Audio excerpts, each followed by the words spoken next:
pada waktu ini kita bicara tentang silikat. Apa itu silikat? Silikat itu adalah dari namanya ya, silikon dan silika, silikon dan oksigen ya. Kemudian ada akhiran at. Nah, biasanya dalam kimia yang akhiran at itu adalah anion bermuatan negatif.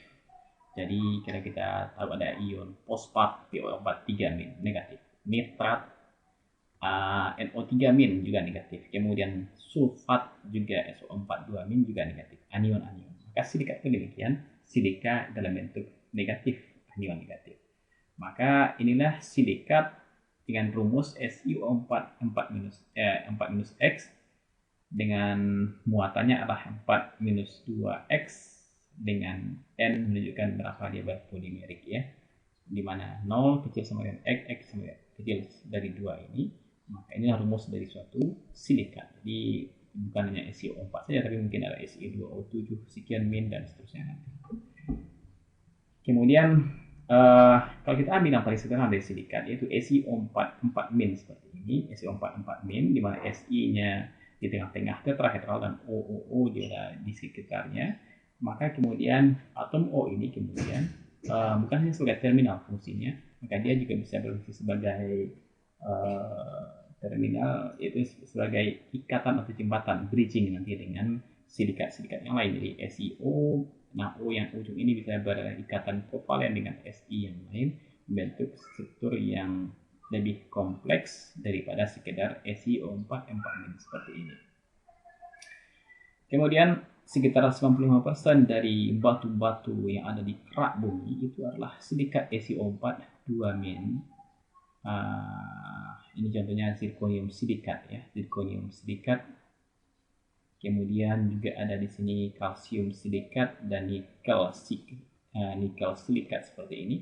Zirconium silikat ini semacam batu permata dan dia dibentuk dengan formula zirconium silikat dan 90% dari rock of the earth class, jadi batu-batu yang ada di permukaan bumi di mana mengandung silikat, contohnya dari zirconium silikat.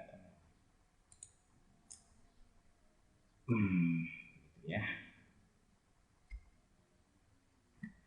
Selesai semuanya. Tadi kita katakan bahwasanya atom O dapat di-share dengan atom Si yang lain dari sebuah unit yang paling sederhana di sebuah silikat yaitu SO4 4- seperti ini, maka dia bisa O ini bisa di-share dengan Si yang lain menjadi sebuah struktur yang berjaringan dengan jaringan yang lainnya. Maka Anda lihat sekarang ini adalah contohnya, sekarang ini adalah sebuah silikat di mana atom Si ada di tengah, maka atom O ini kemudian di-share dengan atom Si yang lain.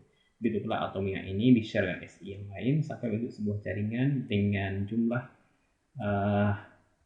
jumlah atom Si dan O yang lebih banyak lagi menjadi sebuah struktur yang seperti ini. Orang biasa membuat singkatan ya, karena ini terlalu banyak membentuk struktur, maka ini orang juga membuat sederhana rumusnya menjadi Si2O5 2- untuk direpresentasikan oleh struktur yang seperti ada di depan sekarang. Pada slide ini kita akan bicarakan silikat tadi. Maka building block dasar yang utama dari struktural unit dari mineral silika itu adalah SiO4 tetrahedral. Jadi kita punya SiO4 tetrahedral SiO4 seperti ini, maka inilah kemudian yang bergabung membentuk struktur yang bermacam-macam nantinya. Nanti kita akan bahas itu. Tapi intinya adalah SiO4 silikat ini itulah merupakan building block yang akan menjadi seperti batu bata yang akan membentuk bangunan dari silikat-silikat mineral secara umum.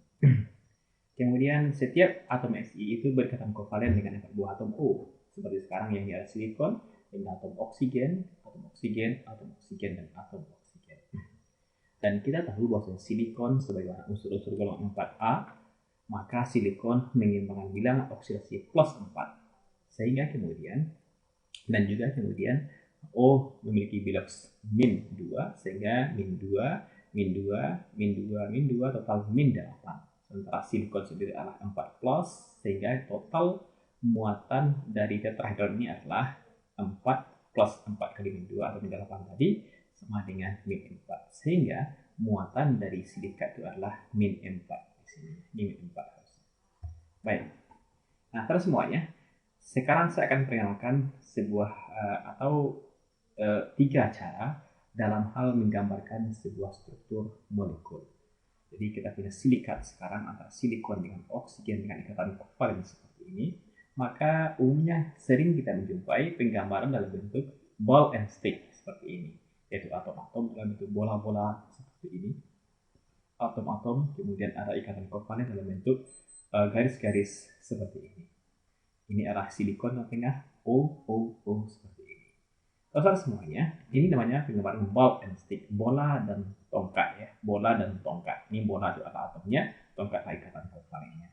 Nah, pada model ball and stick ini, baik yang ini maupun yang di tengah ini, itu menunjukkan bahwasanya atom O dikelilingi atom silikon itu dikelilingi oleh 4 buah atom O yang lain. Seperti ini kita gambarkan, ataupun boleh seperti ini, gambaran dari sebuah ball and stick. Yang kedua adalah model space filling. Space filling kebetulan tidak ada gambarnya di sini ya, tapi itu juga diantara bagaimana menggambarkan seluruh space yang di sini itu kemudian ditutupi oleh oleh awan elektron. Kebetulan nggak ada gambarnya di sini. Dan yang terakhir adalah dengan jalan geometric shorthand model. Jadi model geometrik yang shorthand seperti ini ya, atau juga mungkin polyhedra. Nama dia adalah polyhedra seperti ini juga bisa. Jadi ini namanya sebuah polyhedra, di mana silikon tadi atom-atomnya bola-bola tadi kita hilangkan, cukup kemudian kita gambarkan dengan titik yang representatif seperti ini.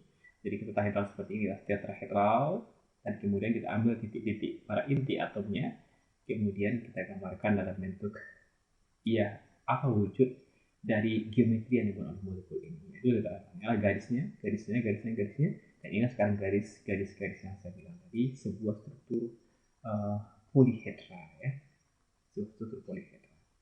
Baik semuanya, kadang-kala juga kemudian orang tidak menampakkan struktur ataupun ikatan kovalen stick tersebut, bahkan dengan jalan geometrinya yang difokuskan. Seperti ini sekarang ya, geometric shorthand model untuk gambar seperti ini namanya geometric shorthand model juga bisa.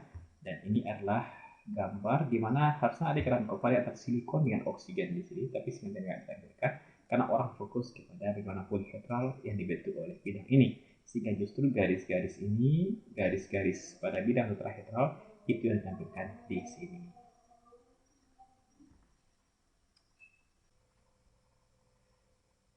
Pada slide ini, ini adalah anion-anion silikat dalam bentuk molekul yang diskrit. Diskrit itu artinya terbatas ya, tidak terbentuk polimerik ataupun struktur yang besar sekali, tapi dalam bentuk yang tertutup atau terbatas seperti ini.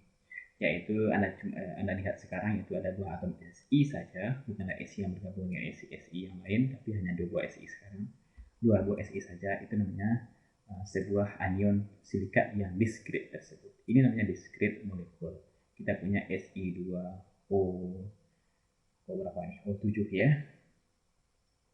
Iya, Si2O7 ini adalah contoh dari molekul yang bersifat diskrit, sebuah anion silikat yang bersifat molekul yang diskrit tersebut. Dan ini bisa digambarkan dalam bentuk gambar yang sederhana seperti ini, bentuk polyhedra seperti ini, ataupun gambar yang representatif geometric shorthand model yang kita bahas pada poin C ini. Model ringkas geometrik. Yang kemudian adalah bisa juga dalam bentuk discrete ring atau cincin yang diskret, yaitu Anda lihat sekarang mereka ini bentuk struktur cincin. Jadi SiO silikat ini kemudian ketemu ujung bentuk cincin seperti ini. Ini juga salah satu contoh molekul silikat yang diskret. Ini bentuknya model shorthand geometriknya seperti ini. Dan kemudian rumus dari sebuah anion silikat dalam bentuknya yang molekul diskret diberikan dengan berdasarkan jumlah atom Si dan jumlah atom O pada struktur tersebut. Sehingga kalau Anda punya sebuah single tetrahedron dengan SiO4- seperti ini, maka formulanya adalah SiO4 4- sesuai dengan muatan yang kita hitung tadi. Yang kemudian juga mungkin misalnya 2 buah tetrahedral yang saling sharing pada atom O corner, maka ini adalah O pada sisi sudutnya dan kemudian di sharing oleh dua buah atom Si, dan ini juga sebuah bentuk anion berupa molekul dan diskrit tadi. Nah, ini adalah contoh dari Si2O7, dan Anda itu nanti akan ketemu muatan dari sebuah anion ini, yaitu 6 min. Dan kemudian juga tiga buah tetrahedra, tapi dalam bentuk ring, bentuk sebuah cincin ya. Si ya ini juga ini adalah Si yang tetrahedra tersebut. 1, 2, 3 buah atom Si ya. Si3O9 6 min. Ini contohnya. Dan kemudian ada juga 6 buah tetrahedral yang membentuk sebuah cincin. Hitung saja berapa Si-nya, 1, 2, 3, 4, 5, 6, maka ini Si6. O-nya 18, makanya lah 12 min. Nah, inilah contoh mereka ya. Kemudian tetrahedra tersebut bergabung untuk bentuk ring, chain, bands ataupun sheet seperti ini ya. Jadi kita lihat tadi ini contoh dari sebuah rantai tunggal yang tak berujung, yang tak terbatas seperti ini. Karena SiO sebuah anion silikat juga, tapi dalam bentuk polimerik satu dimensi seperti ini. Dan bisa kita gambarkan dalam bentuk geometric structure modelnya seperti yang di kanan ini. Kemudian juga infinite double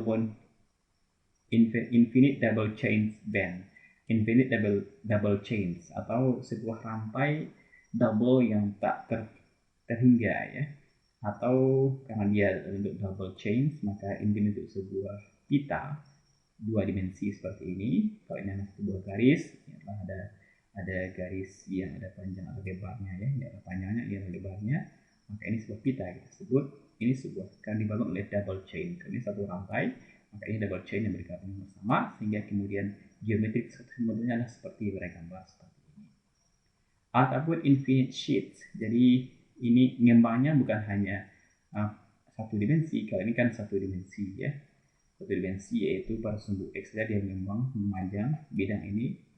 Nah, untuk yang ini adalah infinite sheet, yaitu mengembang baik ke kiri, ke kanan maupun atas bawah, baik dalam dua dimensi, dalam sumbu X dan sumbu Y. Silikat ini mengembang, maka kita punya sebuah infinite sheet atau lembaran yang tak terhingga. Dan inilah gambarannya untuk sebagian segmen dari lembaran silikat yang tak terhingga ini.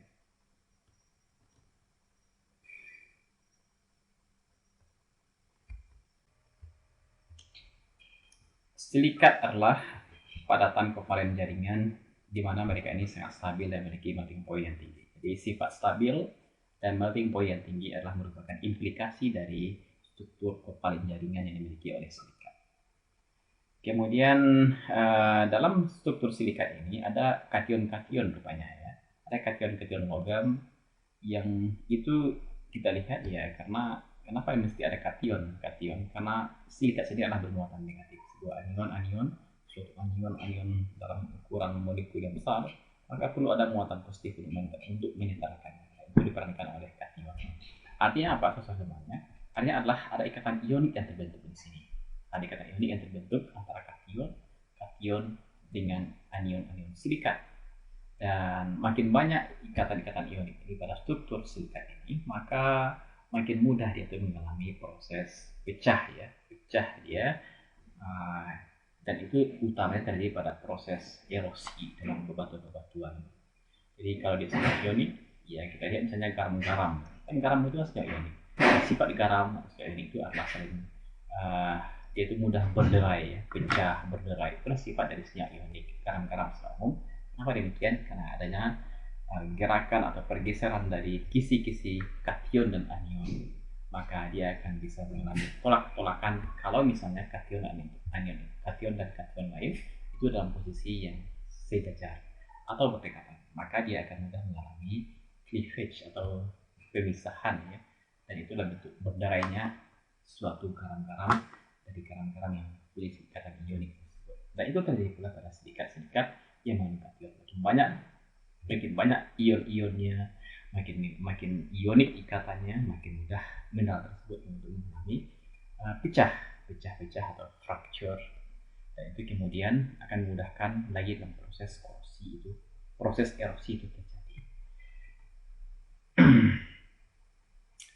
pada slide ini, nah inilah contohnya ya. Pada contoh inilah sebuah contoh tanah liat atau clay atau monomorionit. Ini merupakan struktur silikat ya. Ini adalah struktur silikat ya. Pada gambar ini ada silikon di tengah, ada oksigen di share dengan yang lain. Dan kemudian juga ada silikat. Dan kita lihat sekarang ada kation itu yang upload di sini.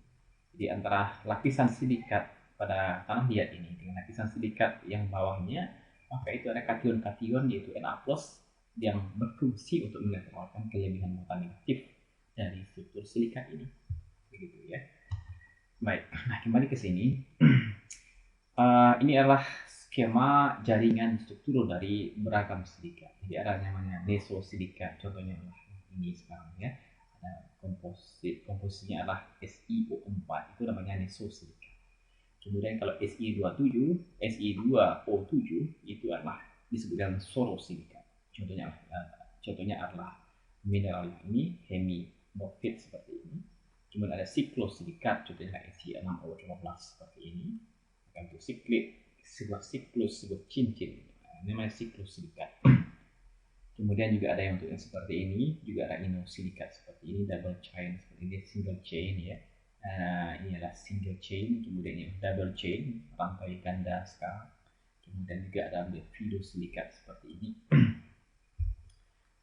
Contohnya adalah mika. Nanti ada bahas mika nanti, apa itu mika. Nanti kita bahas dalam slide selanjutnya. Kemudian juga ada yang tektosilikat seperti ini ya. Tektosilikat dalam bentuk modal seperti ini. Maka contohnya legamnya adalah, contoh minanya adalah kristobalit. Jadi ini contoh-contoh bagaimana linkage yang terbentuk, hubungan-hubungan terbentuk dari unit-unit silikat ini dari yang paling sederhana sampai dengan bentuk jaringan satu dimensi ataupun bidang atau pita seperti ini ataupun siklik seperti ini. Itu dibangun oleh unit dasar itu silikat, dan mereka akhirnya dijumpai dalam berbagai macam mineral yang utamanya ada dalam kerak bumi kita ini. Baik, kita mulai contoh yang pertama, yaitu clay atau monomorionit. Bahasa kitanya adalah tanah liat atau tanah lempung ya. Maka apa itu tanah liat atau tanah lempung? Atau bahasa mineralnya adalah monomorionit. Kata itu dibangun oleh silikat. Jadi ada silikat SiO4 seperti ini. Inilah SiO4, Si di tengah-tengah, kemudian O yang berwarna kuning seperti ini. Itu berikatan dengan unit silikat yang lain. Dan ternyata untuk kasus monomorionit atau tanah liat ini, maka juga ada O-nya di share yang lain, ini share O-nya ada di share lain, tapi kemudian khusus untuk bagian tengah-tengah ini itu bukan silikat, tapi ada aluminium di sini. Ini atom aluminium di tengah-tengah di sini pada bagian tengah ini ya. Maka ini aluminium juga berikatan dengan oksigen. Jadi ini kita lihat sekarang gambar yang lebih mudah dengan gambar polihedral seperti ini. Ini jauh lebih simpel untuk membayangkan struktur yang rumit seperti ini. Maka ini adalah silikat. Silikat tetrahedral ini adalah silikat di semuanya. Di tengah itu ada silikon atom. Yang merah adalah oksigen. Nah, bagian yang ini adalah aluminium di tengahnya. Tapi kemudian dia berikatan kovalen dengan oksigen yang lain, dan dia membentuk struktur yang oktahedral seperti ini. Jadi kalau silikat adalah tetrahedral, maka aluminium membentuk struktur oktahedral. Dan di atasnya juga ada silikat yang lainnya. Maka itu satu helai pertama, satu lapisan yang dibangun oleh tetrahedral, oktahedral, tetrahedral, silikat, aluminat, silikat. Nah, begitu ya. Dan inilah kemudian satu lapisan pertama. Maka lapisan kedua itu ada sama seperti di atas ini, yaitu silikat, aluminat, tetrahedral, silikat lagi atau tetrahedral, oktahedral, tetrahedral. Ini pun demikian, tetrahedral, oktahedral, tetrahedral lagi. Dan di tengah-tengahnya ini itu adalah kation dan termasuk molekul air yang mengisi. Nah, kation gunanya sudah kita bahas tadi ya, untuk menetralkan kelebihan muatan negatif diperlukan kation ya, Na+ yang memerankan itu. Dan tapi kemudian juga ada air. Nah, kemudian kalau kita lihat kenapa misalnya tanah liat itu dimasukkan ke dalam air, dia langsung larut menjadi koloid ya. Dia mudah menjadi koloid, dia menjadi mudah dilarutkan dalam air menjadi koloid. Dan itu karena sifatnya yang seperti ini ya, bagaimana air yang mengisi pada rongga-rongga antar lapisan silikat, aluminat silikat pada tanah lempung ini itu kemudian bisa untuk mengalami swelling, ya, swelling atau proses di mana dia akan memisah dan kemudian membentuk sistem koloid dalam air. Inilah bentuk dari tanah liat yang bernama bentonit ataupun molinoid. Ini dia bentuknya tanah liat yang sering kita kenal selama ini, ya. Dan semuanya ini adalah kemudian apa yang menjadi penarik antara masing-masing lapisan ini. Kita punya TOT ini, tetrahedral, octahedral, tetrahedral. Di bawahnya juga ada tetrahedral, octahedral, tetrahedral. Maka lapisan ini kemudian dipegang oleh hanya gaya van der Waals. Hanya gaya van der Waals memegang antara satu lapisan dengan lapisan di bawahnya. Jadi nggak terlalu kuat sih. Kemudian kenapa ini berderai, lihat ini mudah lapuk, hancur, walaupun dia adalah sama-sama logam, dia adalah sama-sama mineral, tapi dia bersifat seperti ini, ya karena dia dengan bentuk seperti ini, di satu lapisan dengan lapisan lain, ternyata sangat-sangat lemah, mudah mengalami pergeseran, pembubaran, kan hanya van der Waals yang memegang mereka. Kemudian ini adalah tanah liat, di mana ternyata banyak gunanya, ya. Kalau selama ini kita tahunya hanya untuk membuat keramik, bangunan, tanah liat dipakai, ternyata lebih luas pada itu, bahkan untuk sampo, orang juga menggunakan. Ada komponen tanah liat di sana, ada deodoran, ada facial mask, contohnya untuk beda yang kita pakai, yang putri-putri pakai, ya, yang mahasiswi pakai, yang ibu-ibu pakai, maka itu dibuat dari tanah liat. Juga lah pasta gigi, kemudian untuk bumbu makanan pun makan juga ada, ya, dan juga masalah-masalah pencernaan itu juga bisa dijadikan obat sebagai bagian dari untuk pengobatannya. Baik, saudara semuanya, ini adalah tentang sheet silikat. Jadi silikat dalam bentuk lembaran, ya. Silikat dalam bentuk lembaran. Baik, saudara semuanya. Kalau tadi kita punya tanah liat, molinoid, di mana kita punya silikat octahedral, yaitu ada aluminium di tengah di sini. Jadi aluminium sebagai komponen pada bagian octahedral, diberi silikat kembali. Nah, sekarang tidak aluminium, tapi diganti dengan logam magnesium. Jadi magnesium pada posisi tengah-tengah sekarang. Jadi silikat bawah, atas silikat, tapi kemudian ada bagian octahedral yang diisi logam magnesium, bukan logam aluminium, seperti pada kasus pada silikat tadi. Nah, ini kita punya sama strukturnya, jadi silikat tetrahedral, octahedral, tetrahedral lagi, di mana silikat, kemudian ada magnesium di sini dengan oksigen yang berikat secara kovalen, dan kemudian juga dengan silikat lagi di bawah, dan itu lembar pertama. Dan kemudian lembar kedua pun ada di sini, tapi sama persis, ya, TOT lagi, TOT.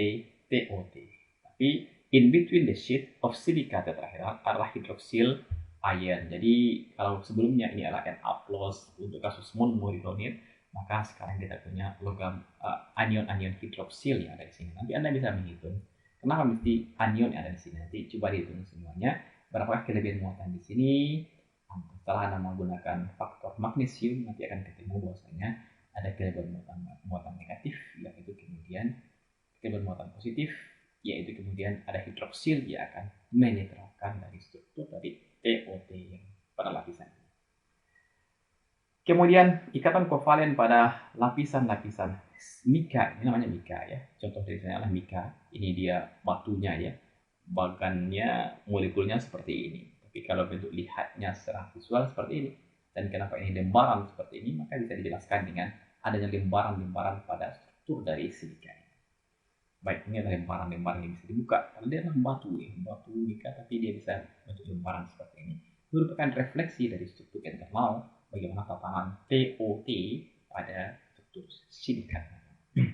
Ikatan kovalen pada lembaran mika itu sangat kuat, tapi ikatan ionik yang dibentuk oleh hidroksil ion are very weak. Jadi pada struktur silikatnya, maka antara mereka di atas ini kovalen yang kuat. Tapi kemudian dalam hal ikatan ionik antara dia ini sebagai bagian yang positif dengan ion hidroksil, maka ini adalah yang lemah, ya. Yang lemah, tidak kuat. Akhirnya apa yang terjadi? Ikatan layer-layer di antara ikatan ini omega very weak, which explain why layers omega can be built apart. Itu menjelaskan, ya, antara ini, ya, sangat lemah terikat.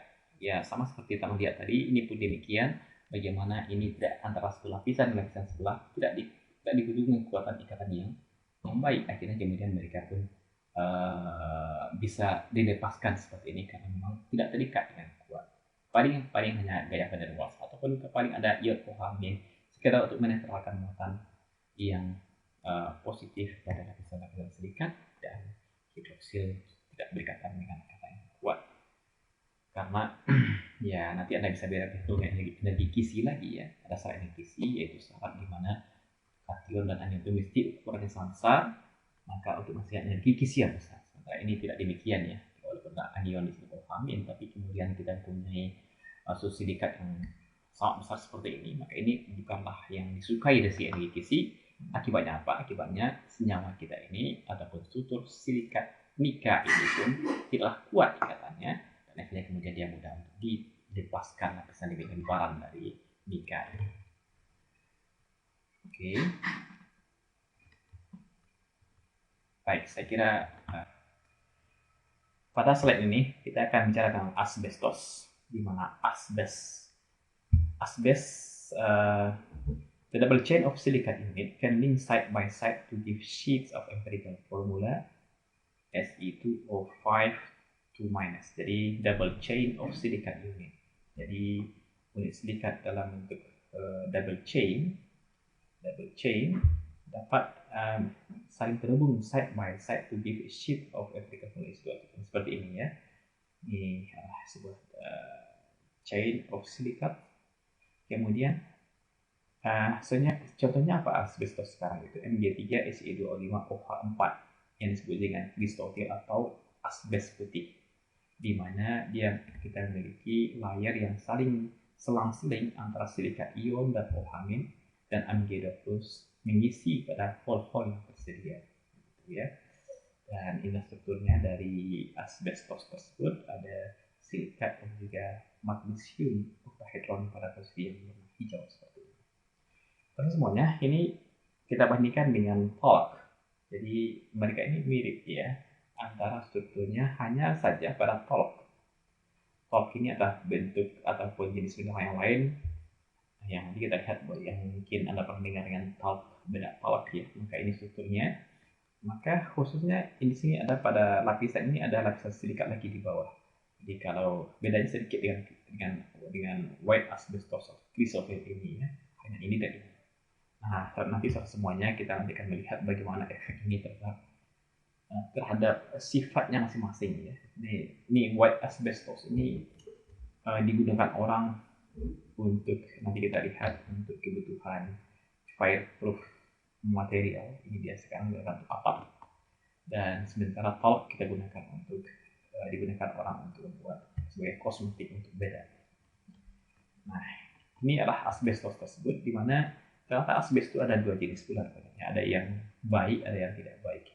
Yang 10% yang digunakan orang itu adalah white asbestos yang struktur pada slide belakang tadi ini ya. Dan ini adalah struktur dari dia dibangun atau ada sebanyak 95% asbes yang berarti adalah asbes putih yang tidak masalah tersebut, dan ada ternyata 5% dari asbes yang berbahaya, di mana dia ini berbentuk seperti ini ya, berbentuk seperti fiber ini adalah asbes biru. Jadi brake lining, kampas rem pada kendaraan motor kita itu menggunakan fiber asbesnya. Ini kebetulan asbes biru, jadi ini cukup berbahaya. Kenapa demikian? Berbahayanya bukan karena apanya. Jadi kalau dia ini adalah powder, ini adalah fiber yang dibangun oleh silikat yang tentu saja stabil ya. Maka itu bisa terhirup oleh orang dan kemudian bisa nempel di paru-paru, nempel di terbesar seperti ini fiber dari asbes biru tersebut yang berbahaya. Begitu. Dan ini orang sering menggunakan asbes putih untuk kebutuhan dari atap, dan kelebihannya itu adalah fireproof, jadi anti terhadap nyala api. Jadi diharapkan kebakaran tidak akan mengamuk api di sini. Karena apa? Karena dia material fireproof ya. Kemudian tadi udah kita singgung adanya namanya talc ya, talcum powder seperti Johnson Baby, merek beda seperti ini adalah talc tersebut. Nah, bedanya dengan mirip sekali dengan apa tadi, dengan asbestos, hanya kita menambahkan satu buah sheet silikat pada bagian bawah. Dan akhirnya kita mendapatkan sebuah struktur dari talc. Dan ini adalah struktur dari white asbestos yang sebelah kiri, dan yang B ini adalah talc. Dan kita lihat ini adalah silikat layer, ini adalah hidroksida di sini, silikat lagi, hidroksida, silikat, dan seterusnya. Dan sementara pada talc itu adalah silikat hidroksida, kemudian ada lapisan silikat yang kita lihat dalam bentuk seperti ini. Nah, ini struktur dari talc, karena ini struktur dari asbestos putih. Kemudian pada bagian ini kita masuk tentang aluminium silikate.